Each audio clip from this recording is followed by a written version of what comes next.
अभी हम लोग विज्ञानमय कोश में चल रहे हैं। विज्ञानमय कोश का संबंध सीधे तौर पर हमारे उस अचेतन और चेतन जगत से है जहाँ सूक्ष्म जगत होते हैं, जहाँ ईश्वर धाम है। इसलिए यहाँ हर किसी का अधिकार भी नहीं बनता है पहुंचने का। इसलिए अगर तुम लोग सहज रूप में ही इसको अगर लोगे तो तुम में से अनेक इस मार्ग में आगे नहीं बढ़ पाओगे,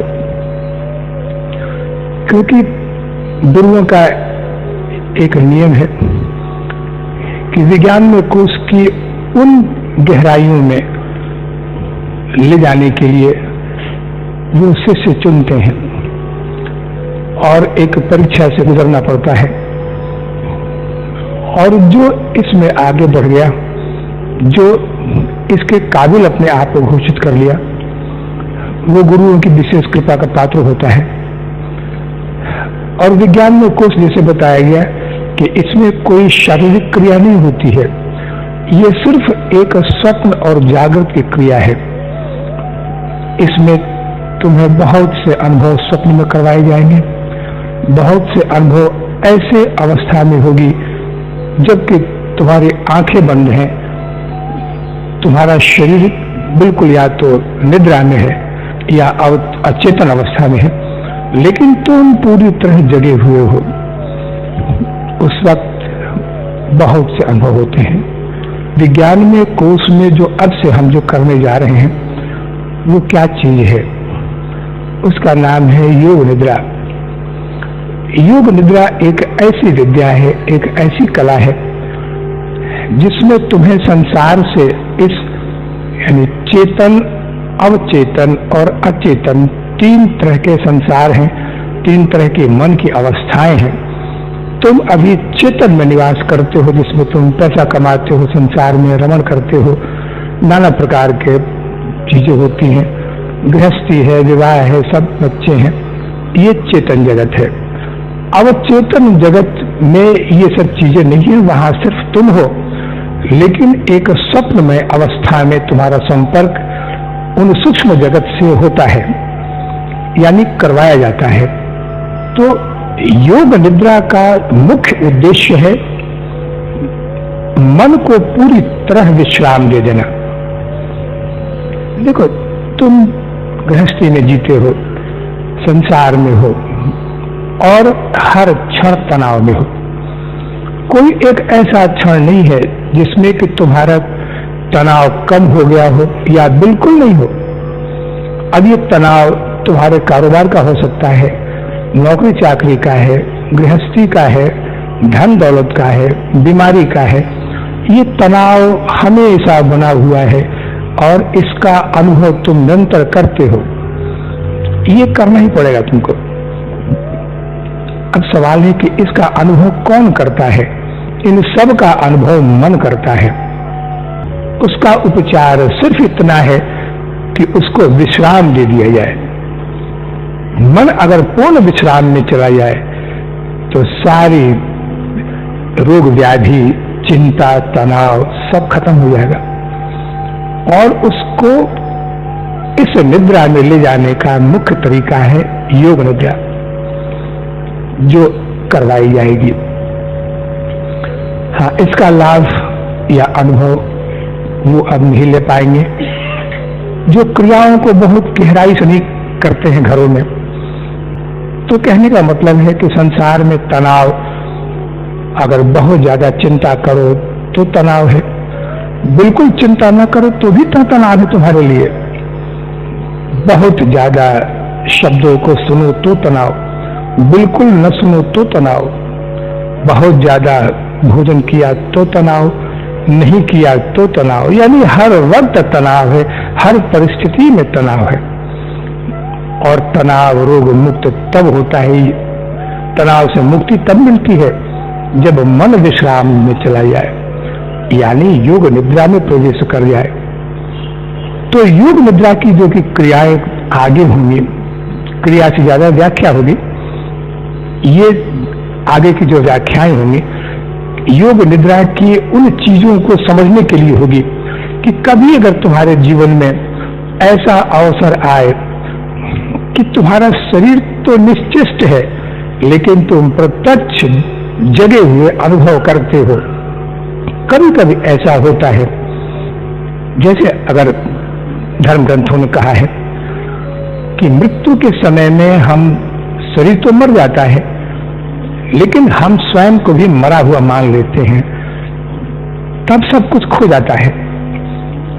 ये हमारी पूरी हार है। होना ऐसा चाहिए कि मरे वही जो हमेशा मरता है, लेकिन जो चेतन है, जो कभी नहीं मरता, वो जगह होना चाहिए। ऐसा नहीं होता है। ऐसी चीजें बहुत दुर्लभ हैं संसार में। ये स्थिति लानी होगी। ऐसी स्थिति के लिए ही योग निद्रा बनी है कि शरीर को सो जाने दो, तुम जगे रहो। इसको कहते हैं योग निद्रा। अब योग निद्रा जो चीज है, ये एक बीच की अवस्था है। यानी तुम संसार में जीते हो दो अवस्थाओं में, या तो जगकर या सोकर। ये दो ही अवस्था तुम जानते हो, जागरण या फिर निद्रा।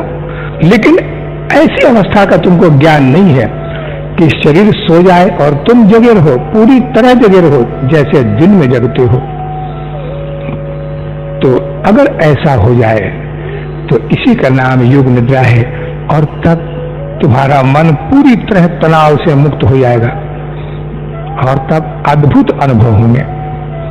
लेकिन अगर तुमको इस तरह के अनुभव किसी बाहरी शक्ति से करवा दिया जाए, दूसरों की शक्ति से, और तुम अभी जगने की कला नहीं सीखे हो, तो जो दृश्य तुम्हारे सामने आएंगे ये तुम्हारे स्वास्थ्य के लिए खतरनाक होंगे। इसलिए गुरुओं का निर्णय है कि क्रिया करते रहो। मनोमय कोश वाली क्रियाएं जो बताई गई हैं, ध्यान की क्रियाएं करो। ध्यान की क्रियाओं के माध्यम से अपने आप को अंदर से तैयार करो, तब इसका लाभ मिलेगा। और विज्ञान में कोश में इस योग निद्रा की जो क्रियाएं होंगी, इसको बहुत आसानी से तुम्हें उनके द्वारा संपन्न कराकर दिया जाएगा, ताकि न किसी चीज का डर हो, न भय हो, और तुम्हें अनुभव हो जाए। तो बड़े दुर्लभ साधक होते हैं ऐसे जो इस चीज का लाभ उठा पाएंगे। देखें कौन होता है। अब कहने की चीज ये है, समझने की चीज ये है कि हमारे जीवन में ये जो नाना प्रकार के कष्ट हैं, तनाव हैं, इन सब का मूल कारण है कि तुम्हारे मन की स्थिति उसके अनुकूल नहीं है कि उसको विश्राम मिले। तुम शरीर को तो विश्राम दे देते हो, रात को सो जाते हो, तो शरीर विश्राम में चला गया, लेकिन मन को कैसे विश्राम दिया जाए, इसके लिए नाना प्रकार के मत हैं। कुछ लोगों का मत है कि पूरी निद्रा में शरीर को सुला दिया जाए ताकि मन को भी आराम मिल जाए। दूसरे कहते हैं कि नहीं, अगर ऐसा हो जाए कि नशे की आदत डाल दी जाए, तो नशे में एक अचेतन अवस्था होती है मन की, मन बिल्कुल सो जाता है, बिल्कुल ऐसा हो जाए। और कुछ लोगों की धारणा है कि पूजा पाठ में मन को डुबो दिया जाए। पूजा पाठ में मन को डुबो दिया जाए तो सारा दिन भगवान का नाम चलता रहे, पूजा हो, इससे मन को शांति मिल जाएगी। साझा प्रेमियों, ये तीनों ही धारणाएं गलत हैं। अब सवाल यह है कि तुम चाहते हो कि शरीर को सुला दें और मन को शांति मिल जाए, तो एक नियम याद रखना कि दिन में विचार और रात्रि में सपने, ये कभी तुमको चैन से नहीं बैठने देंगे, कभी मन को शांति नहीं मिलने देंगे। तो नींद में तुमको आराम मिलता है, नींद में तुम्हारे मन को विश्राम होता है, ये धारणा गलत है। दूसरी चीज है नशे में डुबो दिया जाए। अगर नशा बहुत ज्यादा हो जाएगा तब तो हम बेहोश हो जाएंगे, तो फिर मन की सत्ता उस वक्त हमेशा लीन हो जाएगी, सो जाएगी। ये धारणा भी गलत है, क्योंकि उस वक्त ये तमोगुणी रास्ता है और तुम तो बेहोश हो गए, तुम तो नशे में चले गए, लेकिन अंदर में तमस जिस रूप में जगेगा, तो मन भयंकर सपने देखता है, भयंकर गुस्सा आएगा, क्रोध, काम जगेगा। तो कैसे मन को शांति मिलेगी? और तीसरी अवस्था है कि लोगों ने कहा कि पूजा पाठ में मन को डुबो दिया जाए, निरंतर पूजा पाठ में लगे रहो, भगवान का नाम लेते रहो। तुम तो इतने वर्षों से ले रहे हो, क्या तुम्हारे मन को शांति मिली? एक पैसा शांति नहीं मिला। इसका कारण क्या है? क्योंकि मन तो डूबा हुआ है नाना प्रकार की कल्पनाओं में, नाना प्रकार के दुनियादारी के चक्कर में, जहाँ के धन कमाना है, नौकरी चाकरी व्यापार, फिर परिवार कुटुंब, ये कष्ट वो कष्ट, इन सब के माध्यम से जो मन त्रस्त है, उस मन को भगवान में डुबो पाओगे? कभी उस मन में ईश्वर बैठ पाएगा? तो ये तीनों ही रास्ते गलत हैं। ये एक ही उपाय है कि मन को योग निद्रा में डुबो दिया जाए। और योग निद्रा की क्रियाएं बहुत कठिन नहीं होती हैं, लेकिन इसका उत्तराधिकारी बनना पड़ेगा तुमको, उस अवस्था तक पहुंचना पड़ेगा। और ये बहुत धैर्य की चीज होती है। देखो, चीज ये है कि अंदर में जो मनोमय कोश, अब तक जो हम लोगों ने अध्ययन किया विज्ञान में कोश के पहले, तो इस मनोमय कोश की शक्ति कहां से आती है?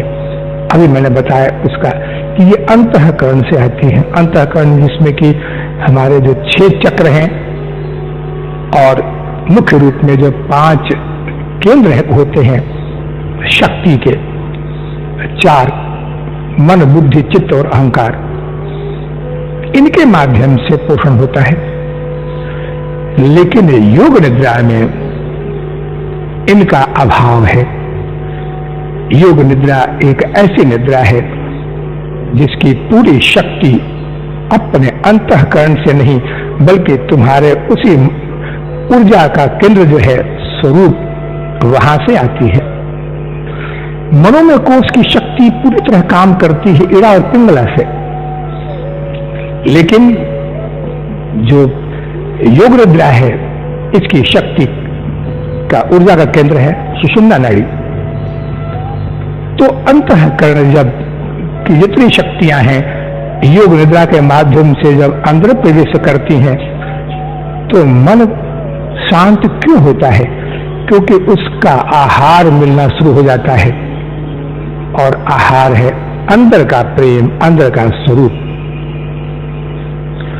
तब धीरे धीरे जो जो ऐसा होता है, तो जो तीनों शरीर तुम्हारे हैं, स्थूल, सूक्ष्म और कारण, ये तीनों शरीर तीनों अवस्थाओं में तृप्त हो जाते हैं, जागृत, स्वप्न और सुषुप्ति। तीनों अवस्थाओं में तीनों शरीर शांत हो जाते हैं। तब एक ऐसी विलक्षण स्थिति पैदा होती है जहां सारा तनाव खत्म हो जाएगा, कुछ नहीं बचेगा। जब कुछ नहीं बचता है, तब मन को पूरी शांति मिल जाती है। जैसे तुम्हारे मन में एक तनाव है कि बच्चा आ रहा है, ट्रेन से आ रहा है, तुम्हें खबर मिली कि ट्रेन किसी स्टेशन पर दुर्घटनाग्रस्त हो गई है, कुछ डिब्बे पटरी से उतर गए हैं। अब तुम्हारे मन में एक बेचैनी है, और ये बेचैनी अचानक अगर तुमको खबर मिले कि बेटे की खबर आ जाए कि नहीं, हम बिल्कुल ठीक हैं, पीछे वाले डिब्बे उलट गए थे और अब मैं आ रहा हूं, अचानक शांति मिल जाती है। अब बाकी डिब्बे जो गिर गए हैं, जिनमें लोग मर गए हैं, इसका कोई तनाव तुमको नहीं होगा। तो इस तरह पूरी शांति मिल जाती है, अचानक शांति मिलती है। ये शांति ही है योग निद्रा। और इस योग निद्रा की स्थिति में जब पहुंचोगे, तो एक ही चीज का अनुभव करोगे कि ये अवस्था अब तक हमारे जीवन में क्यों नहीं आई थी। अब देखो, इसका कारण बताता हूं। जैसे मैंने मन की 3 अवस्थाएं बताई थी, चेतन, अवचेतन और अचेतन। तो चेतन मन संसार में जब तक है, तब तक लाभ, हानि, द्वंद्व, नाना प्रकार के कष्टों में जूझता रहता है। अब उसको शांति कभी नहीं मिलने वाली। लेकिन वही चेतन मन जब रात्रि के समय में अवचेतन में प्रवेश करता है, या तो रात हो या ध्यान हो, अवचेतन में जब पहुंचता है तब अवचेतन में बाहरी स्थूल जगत से उसका संपर्क टूटता है, लेकिन उसका एक सूक्ष्म रूप रहता है जो सपना बनता है। सपना इसी संसार का एक सूक्ष्म रूप है। तो सपने भी वैसे ही कष्ट देते हैं,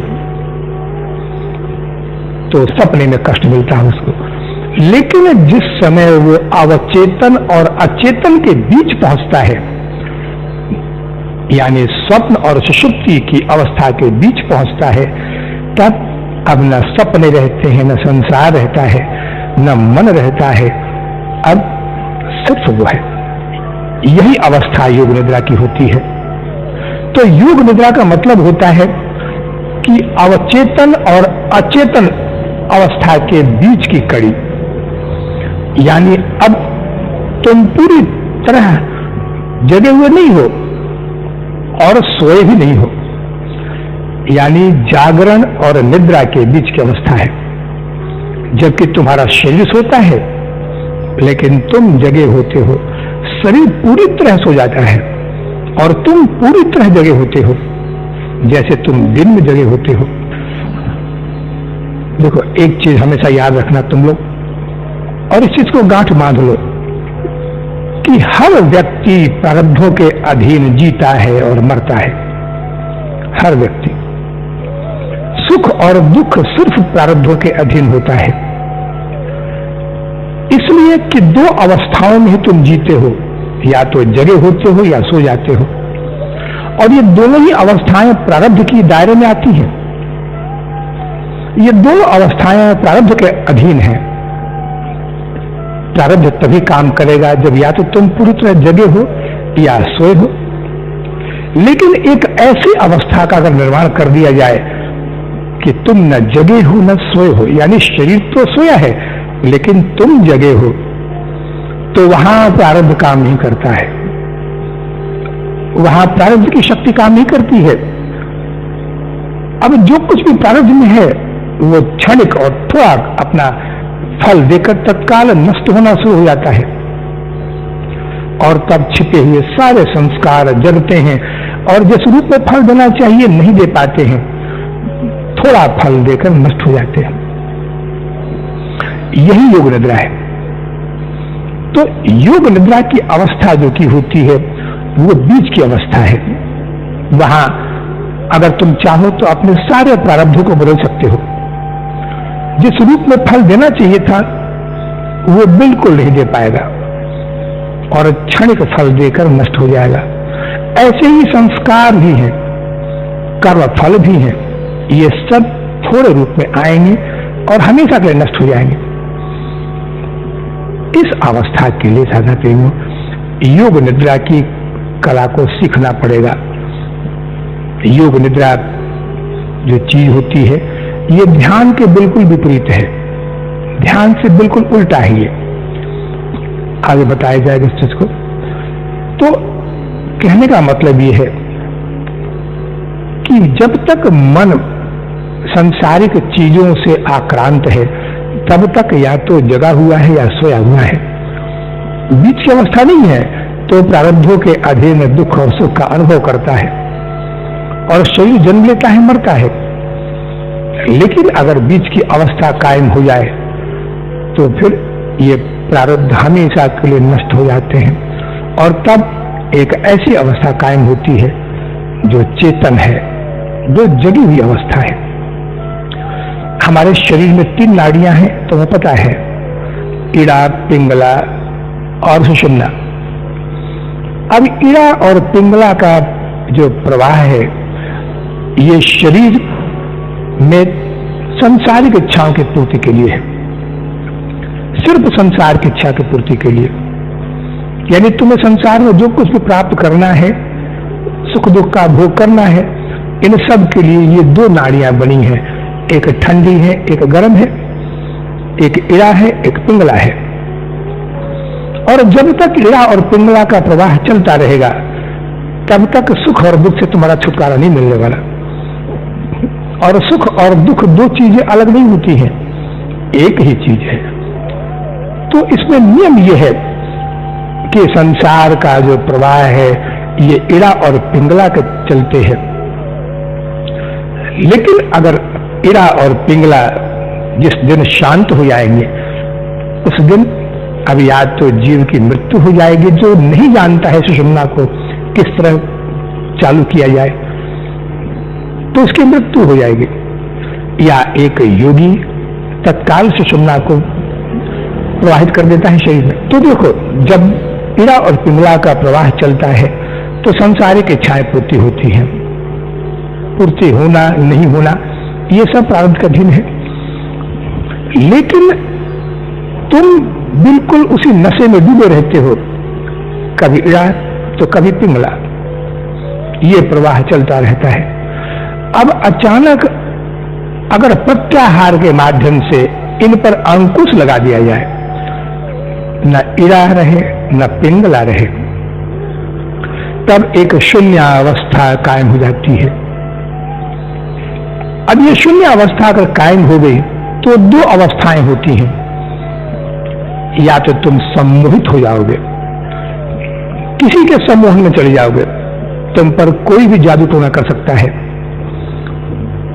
यानी तुम्हारे मन की शक्ति जो की थी, जिसको पूरी ऊर्जा मिल रही थी तुम्हारे अंतःकरण से, वो बंद हो जाएगी। तब तुम्हारे मन में एक वैक्यूम हो जाएगा, शून्य अवस्था, और उस वक्त कोई भी बाहर की शक्ति तुम्हारे मन पर हावी हो जाएगी। तब तुम दूसरों के गुलाम बन जाओगे। लेकिन ये बात योगी के साथ में, योग निद्रा वाले साधक के साथ नहीं होती है, क्योंकि अगर योग निद्रा का पथिक है तो वो ऐसे ही खत्म करेगा, इड़ा और पिंगला के प्रवाह को खत्म कर देता है। लेकिन खत्म होते ही सुषुम्ना का प्रवाह अपने आप शुरू हो जाता है, और तब सुषुम्ना के प्रवाह में वो तीन तरह के जो हमारी नाड़ियां हैं, इनके उपयोग भी तीन हैं। सारा संबंध मन से होता है। इड़ा नाड़ी का प्रवाह मन के अधीन है। पिंगला का प्रवाह नाना प्रकार के जो विषय भोग हैं, यानी हमारी जो ऊर्जा शक्ति है, जो चक्र पर यानी अंतःकरण में, इसका संबंध पिंगला से है। इसलिए गर्म है क्योंकि शक्ति संपन्न है, और इड़ा नाड़ी शीतल है क्योंकि मन शीतल है। मन चंद्रमा से बना है, तो शीतल है, एक गर्म है। लेकिन सुषुम्ना जो है, सुषुम्ना का अधिकार है, ये ईश्वरीय शक्ति है। इसमें तो ईश्वरीय शक्ति जागृत होती है, तब इड़ा और पिंगला बिल्कुल शांत हो जाएंगे, और तब तुम्हारा प्रवाह निरंतर चलेगा अपने आध्यात्मिक जगत में, और वही दृश्य आने शुरू होते हैं लोक लोकांतरों के, नाना प्रकार के, जिसको तुमने नाना प्रकार के ग्रंथों में, पुराणों में पढ़ा है कि ये स्वर्ग है, ये दिव्य लोक है, जहाँ सिर्फ आनंद है, जहाँ सुख है। इन सब का संबंध उसी सुषुम्ना से है। तो सुषुम्ना में प्रवाहित चीजों का जब शुरू होता है, तब इसी का माध्यम है योग निद्रा। तो योग निद्रा एक बहुत उच्च अवस्था है, लेकिन गृहस्थी को इसमें प्रवेश करने का थोड़ा कठिन दौर से इसको गुजरना पड़ता है। अगर ऐसा लगे कि ये मेरे बस में, क्योंकि मन को शांत करना तुम्हारे बस में है, मन शांत नहीं होता है, तो योग निद्रा का अभ्यास नहीं करना, नहीं तो मानसिक कई तकलीफें हो सकती हैं। अब धीरे धीरे तुम्हारा मन जब बाहर से अंदर प्रवेश करता है, अंतर्मुखी होता है योग निद्रा में, तब कई चमत्कार अनुभव होंगे तुमको। अब ये चमत्कार कैसे अनुभव होंगे? चमत्कारों का संबंध इस रूप में है कि बाहर से जब चित्त में सारी जितनी चेतना है अंदर प्रवेश करेंगी, तो अंदर के संस्कार निकलकर बाहर भागना शुरू कर देते हैं। अंदर के जो छिपे संस्कार हैं, कर्माशय में, चित्त में जितने भी जो छिपे हैं, ये सब संस्कार निकलकर बाहर भागना शुरू करते हैं, और एक एक करके वैसे ही नष्ट होना शुरू करते हैं जैसे बरसात के दिनों में बत्ती पर जो कीड़े आते हैं, पतंगे आते हैं मरने के लिए, ऐसे ये उड़ के लाखों की तादाद में निकलते हैं। यानी योग निद्रा का अभ्यास शुरू करते ही संस्कारों में एक उथल पुथल होती है। तो इसमें योगी कभी घबराता नहीं है, क्योंकि जानता है कि संस्कारों का नष्ट हो जाना ही उचित है। जब तक ये संस्कार हमारे साथ लगे हैं तब तक सुख और दुख तो लगे रहेंगे, ये कभी नष्ट नहीं होंगे। और फिर धीरे धीरे चित्त निर्मल होते होते ऐसा हो जाएगा जैसे अक्टूबर नवंबर महीने में आकाश निर्मल हो जाता है, स्वच्छ हो जाता है, ऐसा ही चित्त निर्मल हो जाएगा। और तब अद्भुत अनुभव होते हैं साधक में। यानी ये अनुभव जो है ये कभी कभी वर्णन के बाहर होते हैं, क्योंकि योग निद्रा में मैंने बताया कि शरीर पूरी तरह सो जाता है और तुम पूरी तरह जगे होते हो, और संस्कारों के निकलने का प्रवाह तुम्हारी आंखों के सामने होता है। अब ये प्रवाह तुमको व्यथित नहीं कर पाते हैं, क्योंकि तुम अर्ध मूर्छावस्था में हो, यानी तुम तो जगे हो लेकिन शरीर सो रहा है। तो मैंने बताया कि प्रारब्ध उसको छू नहीं पाएगा। अगर तुम या तो जगे होते या पूरी तरह सोते रहते तो ये संस्कार निकलने के टाइम में तुमको पूरी तरह फल देकर निकलते, लेकिन यहां फल नहीं दे पाएंगे, क्योंकि ये बीच की अवस्था है। उस वक्त कांपता है बदन, वो संस्कार कुछ कर नहीं पाएंगे, क्योंकि तुम योग निद्रा में हो, लेकिन तुम इनके डर से कांपते हो, थर थर कांपते हो। और कोई कोई साधक जिनका कमजोर हृदय के होते हैं, ये बहुत भयभीत हो जाते हैं। लेकिन यहां जो साधक गुरुओं की कृपा के पात्र बनते हैं, वो जानते हैं कि बगैर उनकी उपस्थिति के साधक को योग निद्रा के अनुभव नहीं हो सकते हैं। उनको इस भय से गुरुजन मुक्त करते हैं, उसकी रक्षा करते हैं। तो ये अनुभव बड़ा चमत्कारी होता है, देखने लायक होता है। जैसे हम बीच मैदान में खड़े हैं या सड़क पर खड़े हैं और दिवाली के दिन सैकड़ों पटाखे बम फूट रहे हों, हमारे इर्द गिर्द सब तरफ चिंगारियां उड़ रही हों, तो कैसा डर लगता है। अच्छा तो लगता है देखने में, लेकिन भयानक डर लगता है कि कहीं कोई चिंगारी मेरे को जला न दे, ऐसा ही भय उपस्थित होता है। तो साधक को स्वाभाविक है कि डर की स्थिति बनती है। इसलिए गुरु ने इस चीज को मना किया है कि हर साधक का इसमें प्रवेश नहीं होना चाहिए। जो संसारिक विचारधारा के ज्यादा हैं, जिनमें वैराग्य की कमी है, जो आसक्त हैं अपने संसार में, जो कभी भी सिर्फ लाभ के इच्छुक हैं, नुकसान कभी बर्दाश्त नहीं किए हों, जो कठोर दिल नहीं है, उनके लिए मनाही है यह।